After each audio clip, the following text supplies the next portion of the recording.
I want you to imagine for a second that someone told you that you don't count, that you don't matter, that where you come from is a lie. Your heritage is something fabricated, your roots dismissed. Even if everyone on the planet knows your story because it's the oldest book around and it's studied and beloved by billions. Now think about how it would feel if hordes of mobs were telling you that you're a thief, that you stole the land you came from, even though you still live on your land or have come back to it, even though Jesus Christ himself, who is one of your original brothers, was born and lived here, but that some started denying that too. I want you to imagine if you're a black or brown person, that someone was calling you white, even though over the course of centuries your people have been all shades, and that suddenly, because people didn't accept your presence in your own land, that you were the oppressor, that you were the colonist, like the Australian and American white men that came to replace the Native Americans and Aborigines instead of being seen as the indigenous people themselves. Imagine you're a happily married man, like me, a father of two who went to work in the morning, provided for his kids, enjoyed dates with his wife, meeting new people from around the world, traveling and creating, working with talented people from every field possible who loved listening to Prince and building Lego, and generally spent his time living his life and actually fighting for coexistence. Imagine what it would feel like if people in droves were suddenly calling you a killer, a murderer, an animal, and a barbarian, people that didn't even know you. Now, think about how you would feel if your neighbors were educated to hate you, claiming your country wasn't even there, and instead placed what they wanted as a country there instead of it.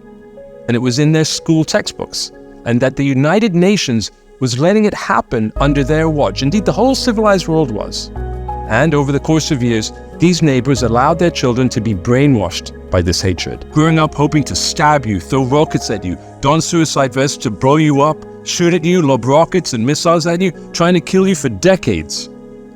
Learning this in their kindergartens, the summer camps, kids' TV shows, and that the hatred was shared past your immediate neighbors to other like-minded people living in the civilized world in your cities and your towns everywhere. And whenever you'd hit back against your neighbors' heinous attempts to murder you by attacking in order to deter,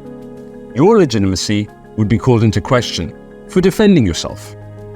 as you just tried to stay alive, to protect your kids, your family, your friends, your colleagues. Imagine that the whole world thought you were a Goliath because of the constant attention you got, the obsession they had with you, making you out to be a huge force and power, thinking you run the world, controlling things from above, when really, in the entire world, all you are is 0.2%. 16 million people out of nearly 8 billion. Think what it would feel like if one day in your time, after thousands of years of persecution, a Holocaust that wiped out nearly 30% of you,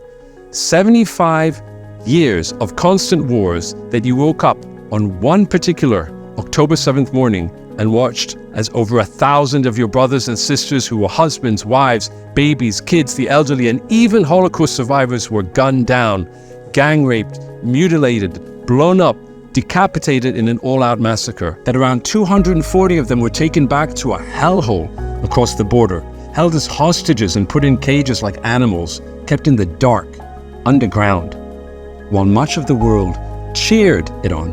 And all this time in the aftermath, as your army was trying to target where the terror was coming from and trying to get your hostages back, rockets continued to rain down on your country on a daily basis. And the only reason many more thousands of you weren't murdered was because you developed a technological miracle called Iron Dome to protect you, instead of developing terror tunnels like those your enemies had made to protect themselves. But oh no, not their brothers and sisters.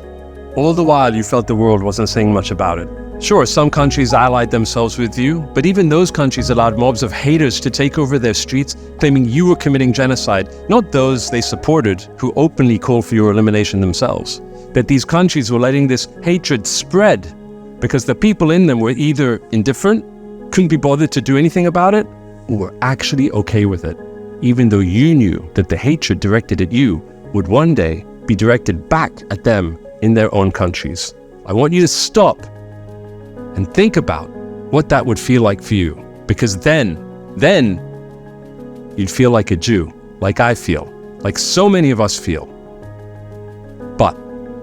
in spite of all the troubles we face, the deception, the pain, the double standards, the injustice, there's nothing on earth I'd rather be. Because we're stronger than hate. We believe in light.